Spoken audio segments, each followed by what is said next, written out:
Hey guys, it's Sarah. You know you like my sweatshirt. It's my favorite. It's my favorite. All right, so we are here. It is Christmas Day. Merry Christmas. Merry Christmas to everybody.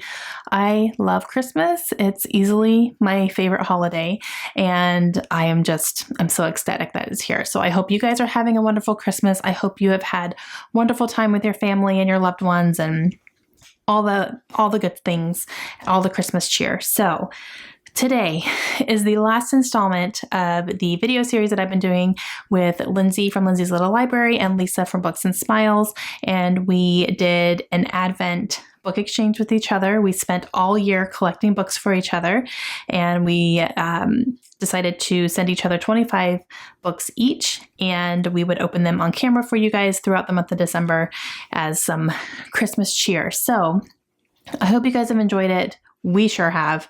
It has been so much fun, and I've loved watching their videos and watching them open them. Oh, I get so nerve-wracked though. I just want to make sure that I did a good job for them. And so far it seems to have been working out well.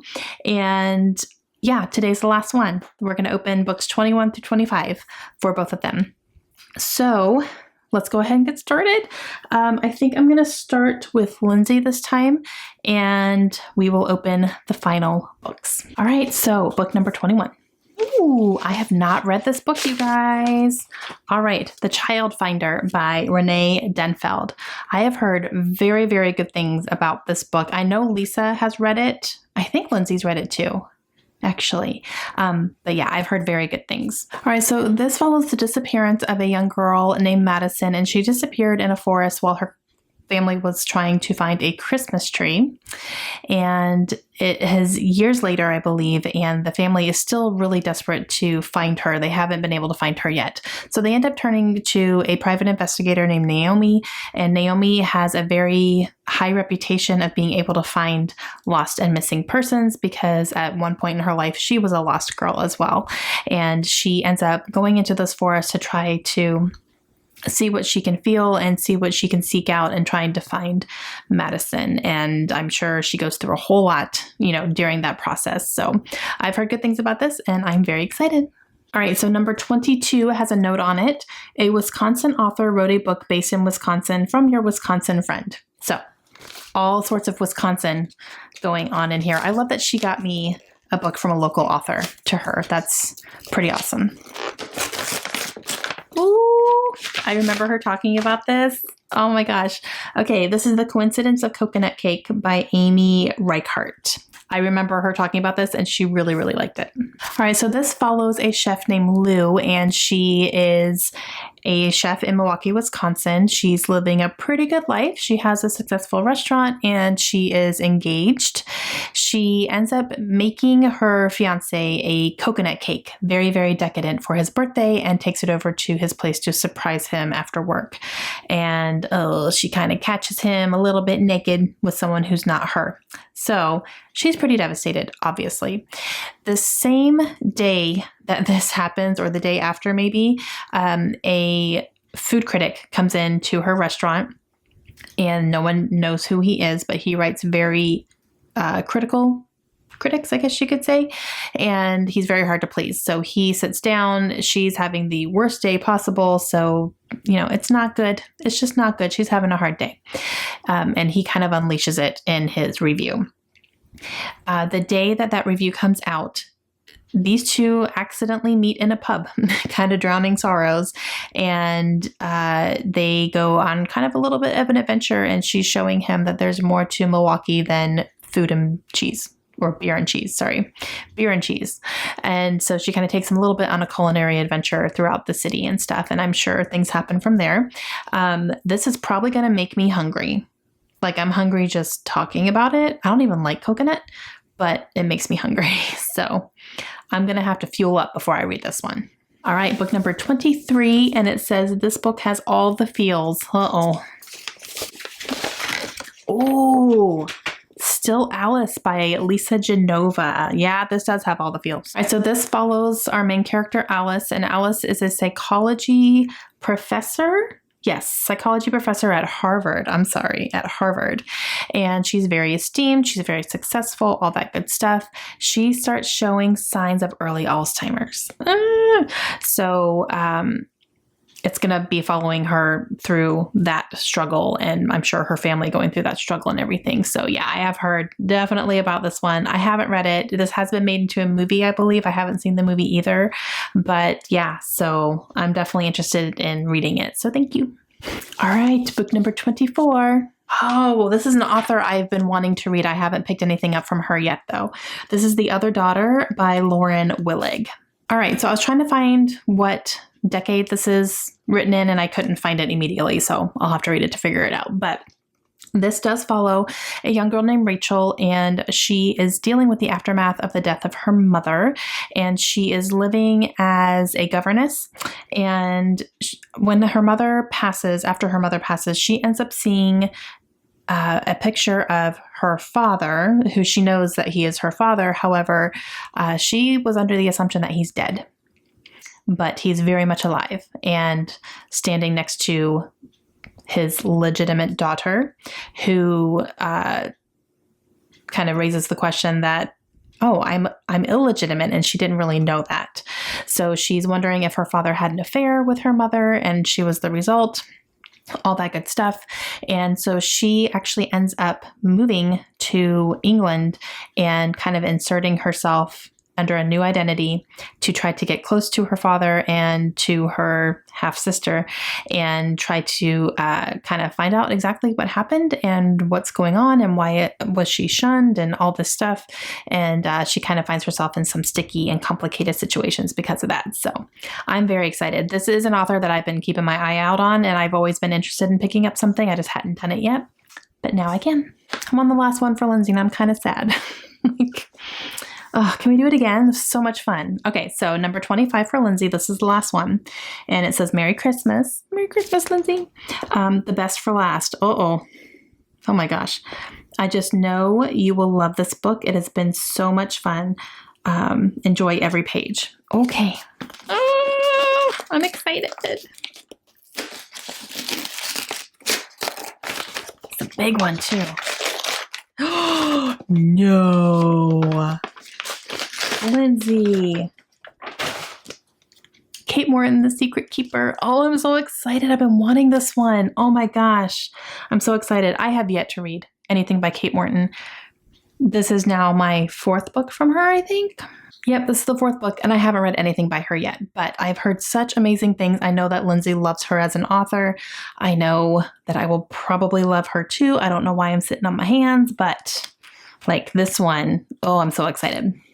Okay, so this follows a young girl named Laurel, and she is 16 years old, and she is just spending some time on her family's estate, and she is playing in a treehouse, I think, and she accidentally sees a horrific crime happen when somebody thinks that no one else is around, and she does see it. And it spans decades later when Laurel is an adult and she is actually a very accomplished actress. She ends up going back to her family's estate to celebrate the 90th birthday of her grandmother, I believe. And things kind of start getting brought up, and things start, memories and all this. And Laurel decides, I need to find out exactly what happened that day. And I'm probably the only witness, and, all this stuff. So I'm excited. I'm super excited. Lindsay was also the sweetest thing ever, and she sent me a book sleeve, and I know she made this because she makes book sleeves, and it's super cute, and I love it, and it's feathers, and it's gorgeous, and I'm excited to pick up some of the books that she got me and keep them in here while I'm carrying them around and all that. So thank you, Lindsay. Seriously, Lindsay, you did so good. You know me so well. I'm excited for all of them, and especially the ones that I've heard of and the ones I haven't heard of.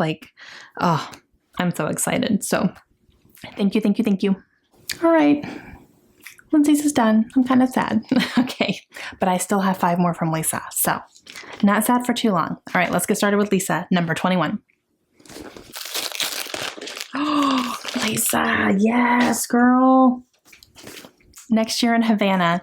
This is by Chanel Cleaton. I have heard about this, and I've heard very, very good things. This was actually part of Reese's book club as well. Reese Witherspoon has a book club that she's running, and this was one of the early picks, I think, for that. So, I'm excited. All right, so this is actually a dual timeline thing. One timeline is in Havana in 1958, and it follows a young girl named Eliza, and she is part of kind of Cuba's high society, and she ends up having a torrid affair with a passionate revolutionary, which is probably forbidden in that time. And then we also jump to Miami in 2017, and we follow a freelance writer named Marisol, and she grew up hearing romantic stories of Cuba from her grandmother, Eliza, and she was forced to flee her family during the revolution, probably because of her affair. And Eliza's last wish was for Marisol to scatter her ashes in the country of her birth. So Marisol takes her ashes, travels to Cuba, and I'm sure finds out a whole bunch of things from there. I hear there's a lot of political stuff in here, which is going to be very interesting. And I am just super, super excited. All right, number 22. It's black and I see some trees. Let's see. Ooh, I haven't heard of this one. All right, this is called Sweet Little Lies by Kaz Freer. All right, so this is set in 1998, and it follows a woman named Marianne Doyle, and she disappeared. Marianne was never seen again, and later on, a woman named Alice LePain has been found strangled near someone's pub, and this man was in the local area. Marianne Doyle disappeared, and then Alice LePain was murdered, and it seems like maybe they have something to do with each other, or maybe it's the same man doing it. This is told from the perspective of the man's daughter. Interesting. So I'm sure she's going to have to like unravel things and figure things out and, question whether or not her dad is a murderer. So awesome. I haven't heard of this. I'm really excited. Number 23. I want to open these slower so that it lasts longer. Oh, I have heard of this one. The Rattled Bones. This is by S.M. Parker. I've heard very good things about this one. All right, so this takes place in Maine, and it follows a young girl named Rilla, and she is very much a coastal person. She knows the waters, she works on them, and all this stuff. She gets pretty devastated by the death of her father. As soon as her father passes away, she starts feeling that she's haunted, and she feels like the living and the dead are kind of being blurred a little bit in her mind. And she is convinced that there is a ghost who is living on an uninhabited island near the shores where she lives, and that this ghost is sending her messages over the waves with her voice. There's also a boy named Sam who she meets, who's a college student, and he is on an expedition in archaeology to go to this uninhabited island and to dig up bones and see what he can discover there. Maybe there were some natives that lived there at one point, and to do some research on that. And she finds herself very fascinated with this, obviously, and wants to go over there with him because she wants to see this ghost who is communicating with her and find out what her story is all about. So I've heard very, very good things about this, though. So thank you. All right, number 24.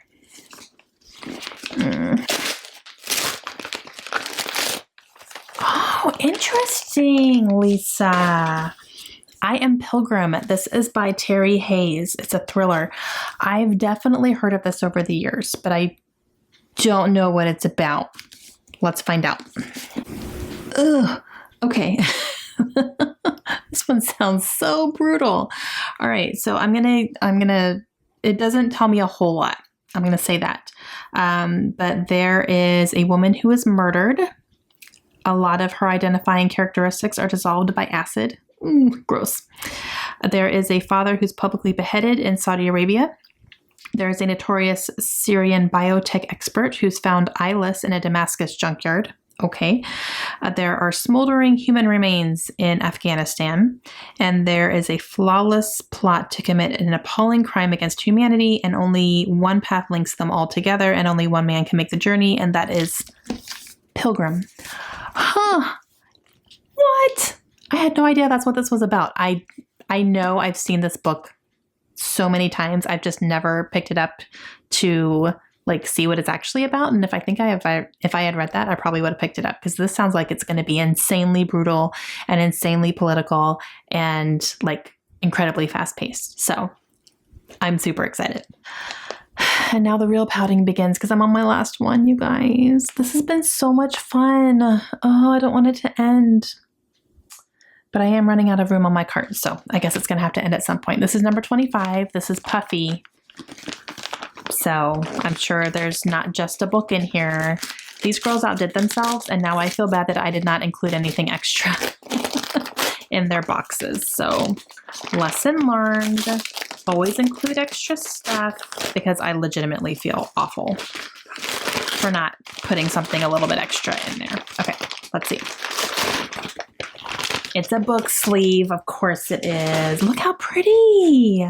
Oh my goodness, look how cool that is. It's like a watercolor almost. There's a pocket on front of this one and a flap. What is happening? Lisa, where'd you get this? This is awesome. All right, let's see.